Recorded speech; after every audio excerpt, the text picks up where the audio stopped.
Tengan todos ustedes muy buenos días, buenas tardes, buenas noches, dependiendo del momento en el cual vean este video. Vamos a continuar con los temas correspondientes a ginecología con hemorragias de la primera mitad del embarazo. Al momento de hablar de hemorragias de la primera mitad del embarazo, tenemos que hablar de tres perspectivas: aborto y sus variedades, embarazo ectópico y enfermedad trofoblástica gestacional. Estas tres en conjunto hacen todas las condiciones de hemorragias de la primera mitad del embarazo. Bien, vamos a empezar con la primera y vamos a hablar sobre aborto. Aborto es la interrupción y o expulsión del producto de la concepción antes de las 20 semanas de gestación o con un peso fetal inferior a 500 gramos.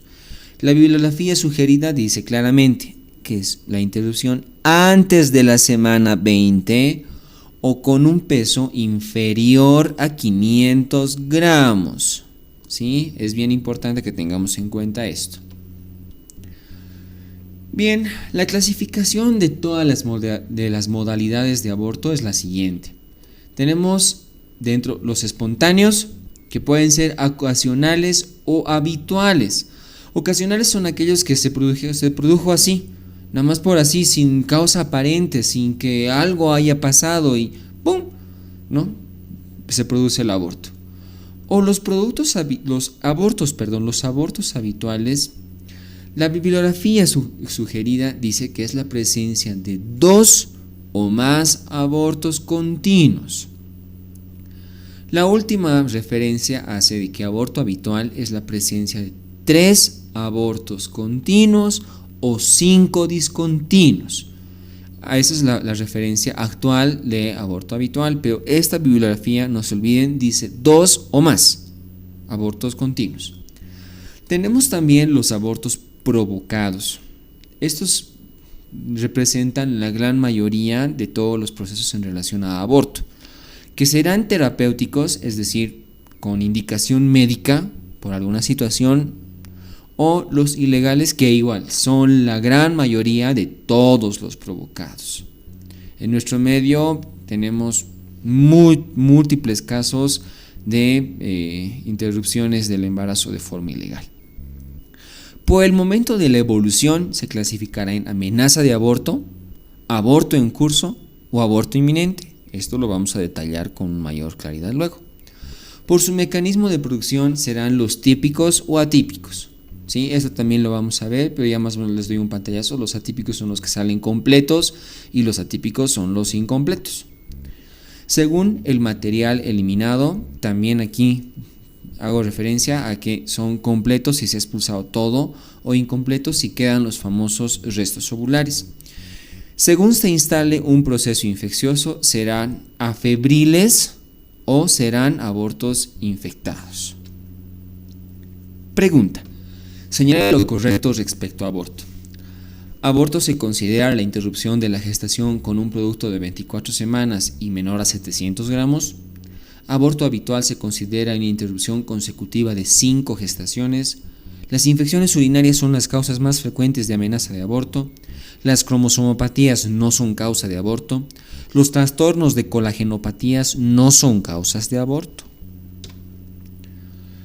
Bien, vamos a hablar acerca de la etiología. ¿Por qué se producen los abortos? ¿Por qué se producen las amenazas y todas las variantes? Bueno, tenemos 4 perspectivas, las de origen materno, las de origen general, las de origen ovular o fetales y las de origen del padre. Aunque la referencia bibliográfica igual habla de que esta última no está muy bien fundamentada, entonces no se la debería considerar. Solo la cito, pero las más importantes las vamos a ver a continuación. Primero vamos a hablar de la etiología de origen materno. ¿Sí? Las primeras tenemos a los tumores.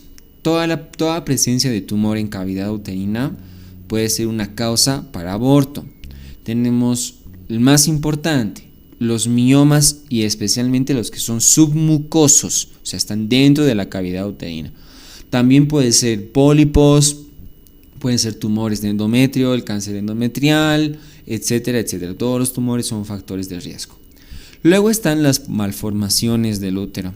Dentro de las malformaciones, el más importante es el útero septado, ¿sí? El útero septado es una condición de una malformación que se produce por la falta de unión de los conductos de Müller en la época embrionaria, y esto hace de que hay un defecto en que se pueda desvanecer, y por ende este es un pseudo doble útero, ¿no? Son dos úteros. También tenemos otra malformación que es el útero bicorne, en la cual aquí no vemos este lugar del fondo del útero corregido, sino que igual son dos cavidades muy independientes. También tenemos el útero unicorne, que también son, esas dos últimas también son alteraciones de la función de los conductos de Müller, o sea, son malformaciones de periodo embrionario. El útero septado es el que tiene mejor perspectiva de tratamiento porque se puede realizar una cirugía mediante histeroscopía para remitir o retirar todo el tabique. Antes se realizaba una cirugía llamada cirugía de Strassmann que consistía en cortar todo el tabique y unir ambos úteros, mas sin embargo se veía que había muchas rupturas uterinas en el momento del parto, ¿no? Actualmente el útero septado es el único que tiene una perspectiva de tratamiento favorable. Tenemos otra etiología que son las hipoplasias uterinas. Podemos ver, son úteros chiquititos en relación a lo normal, unos úteros rudimentarios, con ovarios también a veces rudimentarios, que también son defectos de malformaciones de la etapa embrionaria. También tenemos a la incompetencia ístmico-cervical o insuficiencia cervical, o ya esto habíamos visto en otros temas, que se caracteriza por la presencia de un cuello insuficiente, se acorta el cuello, se dilata, y por lo general son causas frecuentes de amenazas de aborto o amenazas de parto prematuro, porque están alrededor del segundo trimestre del embarazo. Esta, por lo general, suelen ser causas de aborto habitual. Entonces, siempre que hay aborto habitual, pensar en que estamos frente a una incompetencia ístmico-cervical. Otra también son las sinequias uterinas y también la endometriosis.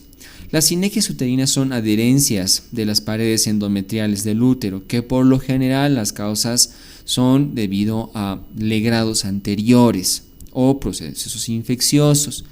Y los focos endometriales también lo remito acá, porque son causas frecuentes de aborto por el proceso inflamatorio que condicionan estos. Y otro también son los vicios de posición. El útero en retroflexión, porque por lo general siempre está en anteflexión. El útero, cuando no está en una posición anatómica natural, es una causa ligera, pequeña, pero al final es una causa, ¿no? De todos modos, la literatura también habla de que no es muy certera esta causa, pero también se la cita. Tenemos etiología de orden general, y aquí hablamos de las infecciones. Las infecciones urinarias y las infecciones genitales son de las causas más frecuentes de amenazas de aborto o aborto, pero no las excluye también a las infecciones que son generales, procesos de neumonía, salmonelosis, meningitis u otras son también causas de amenaza de aborto. También tenemos las intoxicaciones, especialmente con algunos fármacos cuando se quiere utilizar para hacer aborto ilegal o aborto provocado, o algunas otras intoxicaciones también por en general, ¿no? Los órganos fosforados por lo general tienen un margen también importante, y siempre, ya he aprendido que paciente que viene con intoxicación con órgano fosforado es de vital importancia pedir un test de embarazo. Déficit nutricional, muy discutido, pero la literatura habla que un déficit de vitamina C podría ser una causa probable para que se produzca amenaza de aborto. Alteraciones metabólicas. Alteraciones metabólicas como del tipo en relación a la tiroides, hipotiroidismo, diabetes, muy importante, pueden ser factores importantes, ¿sí? También alteraciones con las glándulas suprarrenales. Aquí se adhiere un poquito con el trastorno hipertensivo, ¿sí? Son importantes causas de amenaza de aborto y aborto también. Alteraciones inmunológicas. Aquí se cita ligeramente las colagenopatías, que la mamá tenga lupus eritematoso sistémico, síndrome de anticuerpos antifosfolipídicos o aún alteración en el complejo HLA en relación a que la mamá identifica como un agresor al embarazo que tiene, son causas también para amenazas de aborto o de aborto. Y los traumatismos, en especial los accidentes de tránsito, son causas frecuentes. Tenemos también para hablar acerca de la etiología de causa ovular, o sea, dependiente del producto, y son anormalidades de desarrollo embrionario. Es decir, algo hizo de que el producto en su desarrollo normal se limite, sea defectuoso, y esto condiciona a que el cuerpo de la mamá identifica como que algo no está yendo bien y por lo general va a tratar de expulsarlo. Por correspondiente se va a presentar una amenaza de aborto o un aborto. Pero lo más frecuente son las anormalidades morfogenéticas. ¿Cuáles importantes? Las alteraciones en relación a la carga genética, como malformaciones haploides, diploides, triploides, tetraploides. Lo más frecuente son las trisomías, como el síndrome de Down, el síndrome de Patau, el síndrome de Edwards, son las más frecuentes. O también pueden ser parte con los mosaicismos, pero los más importantes son las de tipo de trisomías. Y también tenemos una condición acerca del trofoblasto deficiente, es decir, que cuando se implanta el trofoblasto en el endometrio, probablemente no hay una actividad progesterónica muy importante como para que el trofoblasto se desarrolle de forma normal, y esto pueda provocar a que, si es deficiente, tenga la tendencia a desprenderse y provocar un aborto. Entonces respondemos la pregunta. Señor, lo correcto respecto a aborto. Aborto se considera la interrupción de la gestación con un producto de 24 semanas y menor a 700 gramos. Ya hemos visto, no. Aborto habitual se considera la interrupción consecutiva de 5 gestaciones. No. Ya hemos dicho que es 2 o más. Las infecciones urinarias son las causas más frecuentes de amenaza de aborto. Sí. Las cromosomopatías no son causa de aborto. Hemos visto que más bien son causas de las más frecuentes respecto al de causa ovular. Los trastornos de colagenopatías no son causa de aborto. Sí lo son, ya hemos visto, lupus eritematoso sistémico, síndrome de anticuerpos antifosfolipídicos son causas frecuentes. Mecanismo de aborto. Tenemos dos perspectivas al momento de hablar de mecanismo de aborto, o sea, cómo se produce el aborto. Y tenemos un mecanismo llamado típico y un mecanismo llamado atípico. El típico es la salida completa del embrión y de membranas. Y el atípico es por lo general cuando se presenta un resto. También se denomina mecanismo de aborto en un tiempo y mecanismo de aborto en 2 tiempos, porque primero sale el producto y luego salen las membranas o salen los restos ovulares. ¿Sí? Podemos ver que en el mecanismo de aborto en un tiempo, por lo general el peso del producto hace que se pueda desprender de su borde uterino y se pueda ligeramente invaginar para luego descender completamente, ¿sí? Cosa diferente que ocurre en el aborto en 2 tiempos, en la cual el producto ya distintamente desciende sin la presencia completa de lo que iba a ser la placenta y se producen los restos.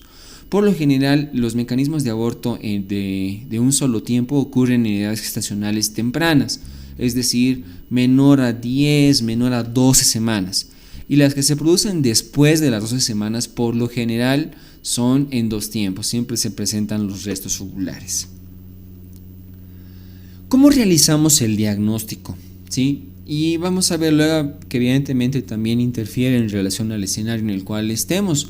Pero la triada clásica del aborto es la presencia de metrorragia, es decir, un sangrado uterino normal, la presencia de dolor y la expulsión total o parcial del producto y de los restos. Tenemos que hacer un diagnóstico diferencial, bien importante para saber qué es lo que puede o no puede ser. Embarazo ectópico es parte de la hemorragia de primera mitad del embarazo, en la cual va a haber metrorragia, va a haber dolor, pero no va a haber expulsión de restos. Aquí se va a hacer palpar una masa, ya vamos a ver luego. Un ciclo monofásico, una alteración en la ovulación o una alteración en la fase lútea puede hacer de que haya un sangrado anormal, que por lo general solo caracteriza por metrorragia sin la presencia de dolor o expulsión, y además el test de embarazo va a ser negativo. Una dismenorrea puede ser una metrorragia con dolor ante un ciclo igual deficiente, pero al igual que el ciclo monofásico, el test de embarazo va a ser negativo. Un mioma submucoso o cervical, y a veces los cervicales pueden sugerir que se esté abortando. El mioma cervical se puede abortar y puede traer una sintomatología muy similar a todo, pero el test de embarazo es negativo. Embarazo anembrionado, que dentro de la categoría clínica es un aborto retenido, sí va a traer metrorragia, dolor y a veces trae que se llama expulsión, pero no del producto, sino solo de las membranas. Entonces la ecografía es bien importante para ver el diagnóstico diferencial. La enfermedad trofoblástica gestacional es un diagnóstico diferencial, también es parte de las hemorragias de la primera mitad del embarazo, pero tiene ciertas particularidades que ya la vamos a ver luego. Pregunta: uno de los siguientes corresponde a amenaza de aborto. El tratamiento para la amenaza de aborto consiste en realizar AMEU. La triada característica de amenaza de aborto es dilatación cervical, alzas térmicas y dolor en hipocondrio derecho. No es necesario el reposo en el tratamiento de amenaza de aborto. El sangrado es una amenaza de aborto que se complica con coagulopatía de consumo. El embrión por ecografía transvaginal se visualiza a la semana número 6. Bien, pasamos a hablar del primer escenario debido al tiempo de evolución del aborto, que es amenaza de aborto. En la amenaza de aborto vamos a encontrar en la clínica característica hay hemorragia, hay dolor, pero no hay modificaciones cervicales. No se evidencia la salida de embrión o de restos, ¿sí? El test de embarazo es positivo. Muchas veces algunas pacientes confunden la menstruación con la implantación del trofoblasto, que por lo general puede ocurrir entre 4 a 6 semanas desde la fecha de última menstruación. Hacen confundir, pero por lo general esta hemorragia de la implantación del trofoblasto es muy pequeña y no se acompaña de dolor, pero la normativa en general debería ser de que el embarazo no debería sangrar para nada, así que cualquier hemorragia es una amenaza de aborto hasta no demostrar lo contrario, ¿sí? Tendremos que solicitar una ecografía para hacer parte del diagnóstico, en el cual vamos a ver que hay la presencia en útero de un saco gestacional regular, ovoideo o cilíndrico, por lo general sin depresiones. Vamos a ver que hay la presencia del embrión, y si utilizaríamos unas de las funciones de la ecografía, podríamos ver que hay embriocardia, o sea, hay latido del esbozo cardíaco del bebé. Entonces, si hay viabilidad fetal, saco gestacional regular, no hay modificaciones cervicales, se trata de una amenaza de aborto. Por lo tanto, tendrá el siguiente tratamiento. Reposo. Bastante importante, la bibliografía dice de que una vez inclusive teniendo el reposo hospitalario se haya remitido toda la clínica, la paciente debería realizar reposo domiciliario entre 3 a 5 días posteriores antes de restablecer sus actividades. También habla acerca del tratamiento hormonal con gestágenos y hormona gonadotrofina coriónica. Dentro de los gestágenos, los más utilizados hoy en día son los de progesterona. La bibliografía hace referencia a los de vía intramuscular, hoy en día se tiene los de vía oral, pero la perspectiva es gestágenos. También se utiliza vitamina C y bioflavonoides, ¿sí? Estos sí se demuestra que tiene buena actividad en relación con la amenaza de aborto, y no refiere la bibliografía, pero se utiliza mucho en nuestro medio, los antiprostaglandínicos. El más representativo, por no decir el único, la indometacina, que por lo general se utiliza 3 días seguidos, una sola dosis, 100 miligramos por vía rectal, ¿sí? Los últimos artículos han demostrado de que administrar multidosis de indometacina antes de las 12 semanas pueden traer malformaciones de tipo renal y de tipo auditivo. Se utilizan a veces una sola dosis para cohibir la hemorragia y cohibir el dolor, ¿sí? De todos modos, como cito en la bibliografía, no están estos medicamentos. Y algo que me olvidaba acotar es que al momento de realizar ecografía tenemos que tener ciertas consideraciones. En la ecografía por vía abdominal, el saco gestacional se ve a las 5 semanas y el embrión recién se ve de 7 a 8 semanas. Pero si realizáramos una ecografía ginecológica transvaginal, el saco gestacional ya lo veríamos a la 4ª semana y el embrión ya lo veríamos a la 6ª a 7ª semana.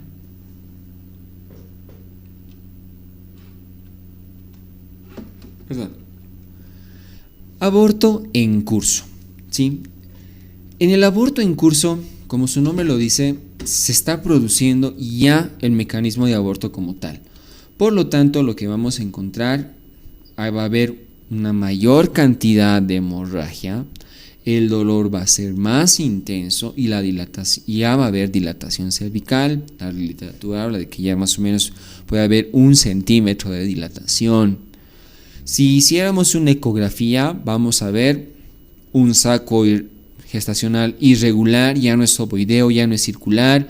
Hay la presencia probablemente del embrión sin actividad cardíaca, o podrá ya haber un signos de desprendimiento de todo y el mismo embrión en sí. Se lo podrá encontrar ya en proximidades al orificio cervical interno, como para ya hablar de aborto en curso.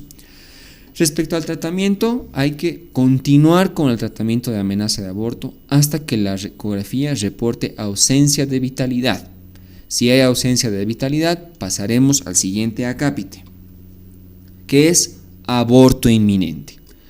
En el aborto inminente ya habrá una hemorragia severa a moderada, dependiendo del escenario. Ahorita vamos a ver por qué. Esta hemorragia puede ser tan considerable que podrá provocar alteraciones en los signos vitales como taquicardia, hipotensión, puede haber desmayo de la paciente. El dolor va a ser mucho más acentuado en el proceso del aborto, y si se libera, si se produce ya el aborto, va a haber una atenuación por lo general del dolor y va a haber también una atenuación de la hemorragia. El cuello uterino estará ampliamente dilatado, ¿no? Y podrá haber la expulsión total o parcial del producto. En la ecografía ya vamos a ver el útero, ya no hay saco gestacional. Lo que sí podemos ver es la presencia de restos. Esta es la forma más o menos como se pueden ver los restos ovulares. Y para el tratamiento del aborto inminente es en relación a la administración con oxitocina para promover contracciones uterinas y ver si se puede eliminar los restos que hay. Más sin embargo, el tratamiento de elección es el raspado uterino o también el ameo. ¿Para qué? Para lograr retirar todos los restos que hay en la cavidad uterina.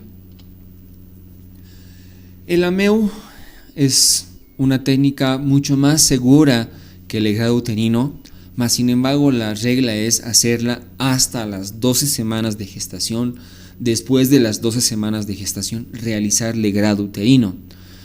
Cito el ameo porque es la técnica más factible, más segura, que es con aspiración a presión positiva.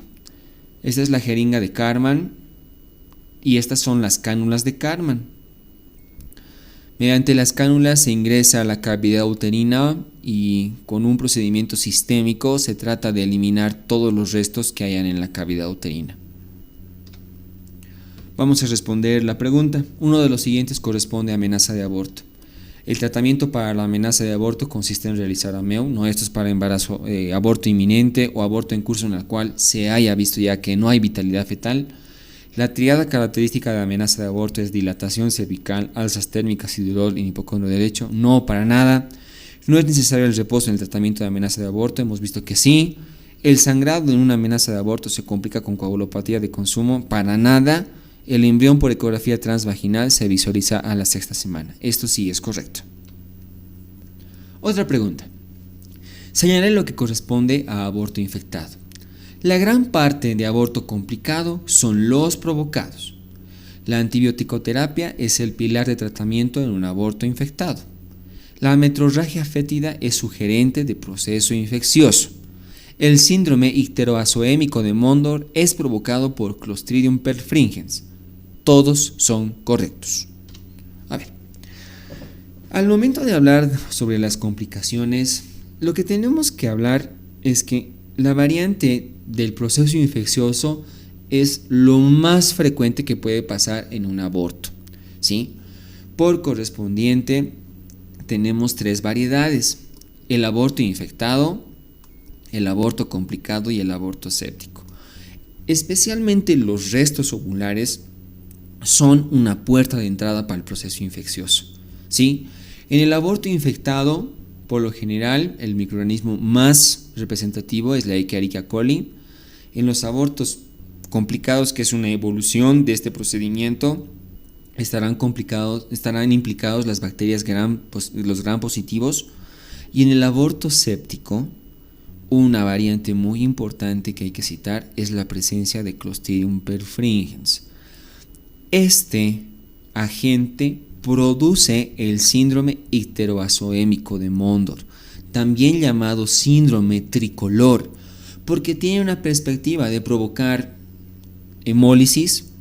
Por correspondiente, habrán zonas en el rostro de palidez, pero esta hemólisis también eleva la bilirrubina por la degradación del glóbulo rojo, y habrán zonas del rostro que están amarillas y que por mecanismo de complicación de la infección se producen alteraciones también en el pulmón, en los riñones y en el hígado, que hacen una ligera coloración de cianosis también en la cara. Por eso se llama síndrome tricolor. Al momento de hacer el diagnóstico de un proceso infeccioso en relación al aborto, va a haber metrorragia y fiebre. La fiebre nos da la perspectiva de que haya uno de los procesos, ¿sí? Va a haber una subinvolución decidual o un pólipo placentario. La subinvolución decidual habla acerca de que hay la presencia de restos, pero estos están tratando de ser eliminados por el útero. Por lo tanto, vamos a encontrar unos loquios fétidos, una metrorragia fétida, ¿sí? Pero si no pasa esto y los restos se quedan pegados a la cavidad uterina, van a formar unos pólipos placentarios. O sea, el tejido que iba a ser la placenta forman unos pólipos que están altamente irrigados. Igual se va a presentar una metrorragia fétida, pero no tanta como la subinvolución decidual. Más sin embargo, esta es de mejor pronóstico que esta, ¿sí? El tratamiento es mediante la evacuación de los restos, ya sea con ameo o el raspado con legrado, y administrar antibióticos triasociados. Es preferible primero realizar la antibiótico-terapia y más o menos unas 6 a 8 horas después recién realizar la evacuación. ¿Por qué? Porque los procesos infecciosos, ya sea por subinvolución o por formación de pólipos, provocan debilitamiento de la pared uterina, y al querer hacer una evacuación, ya sea con ameo o con legrado, podemos perforar el útero. Entonces lo ideal es administrar antibióticos para que el útero recupere parte de la tonicidad. También se puede utilizar uterotónicos, no lo refiere la literatura, pero en la práctica se utiliza antibióticos más ergometrina para uterotonificar el útero y que no se pueda producir una perforación uterina, ¿sí? El régimen de antibióticos, lo que sugiere la literatura, es con penicilina y aminoglucósido. Y si hay la sospecha o tenemos laboratorios que puedan viabilizar la presencia de Clostridium perfringens, utilizar la antitoxina correspondiente para esta bacteria. Gran parte de todos los procesos infecciosos se complican porque tenemos un acápite acerca de aborto provocado. Como ya habíamos visto anteriormente, el aborto provocado puede ser medicamentoso, ¿sí? Puede ser por sugerencia y por prescripción médica, ¿sí? Y esto es sujeto también a las leyes que tiene cada país. En nuestro medio tenemos la sentencia constitucional publicada en el 2014 para la interrupción legal del embarazo, en la cual se tienen por tres perspectivas, ¿sí? Por violación, por procesos de incesto, además de esto, porque el embarazo atenta con la vida de la madre, y por último se ha aperturado el causal de salud, en la cual el producto sea incompatible con la vida. Por estas tres perspectivas se puede realizar una interrupción legal del embarazo, pero la mayor parte de todas las veces se presentan abortos provocados de tipo ilegal, ¿sí? Entonces tenemos que tener en cuenta de que gran parte de las pacientes que quieren un aborto ilegal toman medicamentos para esto. En nuestro medio el medicamento que más se utiliza es el misoprostol, ¿sí? Es un medicamento que, si no se utiliza de manera adecuada, tiene amplias complicaciones, como ser hemorragia. No puede provocar una hemorragia considerable, como ya habíamos visto en el aborto inminente. Puede ser pues catastrófico la hemorragia que presenta, ¿sí? Pueden haber lesiones. Algunas pacientes se introducen algún material en la cavidad vaginal, se perforan y todas las situaciones para provocar aborto, ¿sí? Y el hecho de hacer tratamiento para esto, ya habíamos visto, puede provocar sinequias uterinas. Y por lo general los procesos infecciosos son muy frecuentes en aquellas pacientes con aborto provocado de tipo ilegal, porque el hecho de no avisar también de que estaban embarazadas hace de que no avisen que se han hecho un aborto. Si hay restos, estos se pueden infectar por los mecanismos que ya habíamos visto antes, e inclusive pasar tanto tiempo que pueden llegar a la gangrena uterina, ¿sí? Y que el único tratamiento para este caso tenga inclusive que ser la histerectomía abdominal total, es decir, el retirar todo el útero. Tenemos otra variante en relación a las complicaciones del aborto, que es el aborto retenido. Y el aborto retenido tiene dos variantes: el embarazo anembrionado, no hay embrión, o el huevo muerto retenido, que es un embarazo que cesa en su actividad evolutiva, el embrión muere por dentro y cesa su crecimiento, ¿sí? Dentro de los síntomas, metrorragia, dolor, y va a haber una disminución de los síntomas gastrointestinales o los síntomas que se presentan en el embarazo, como también las náuseas, ¿sí? El diagnóstico se realiza en relación a una ecografía. Aquí podemos ver un embarazo anembrionado, no hay la presencia del embrión. En huevo muerto retenido hay un ligero esbozo del embrión sin actividad cardíaca, con un saco gestacional irregular. Y el tratamiento es con la administración de prostaglandinas, ¿sí? Derivados estrogénicos y oxitocina para estos madurar el cuello del útero y provocar contracciones del útero, y también se utiliza el ameo. Respondemos la pregunta: señale lo correcto a aborto infectado. La gran parte de aborto complicado son los provocados, sí. La antibiótico-terapia asociada es el pilar de tratamiento en un aborto infectado, sí. La metrorragia fétida es sugerente de proceso infeccioso, sí. El síndrome hiperuricémico de Mondor es provocado por Clostridium perfringens, sí. Todos son correctos. Súper. Bien, vamos a pasar al otro acápite, que es embarazo ectópico. Y empezamos con una pregunta. Uno de los siguientes no es factor de riesgo en embarazo ectópico: dispositivos intrauterinos dependientes de progesterona, cirugías abdominales como peritonitis, tabaquismo, infecciones por clamidia y gonorrea son importantes, focos endometriósicos. Definimos. El embarazo ectópico es la implantación del huevo fertilizado fuera de la capa endometrial, ¿sí? Entonces, todo lo que no sea dentro de útero, ¿sí? Y que se implante ya sea en toda la trompa, que es la más frecuente, también puede ser en ovario, en abdomen, en cuello del útero, ya lo vamos a ver luego,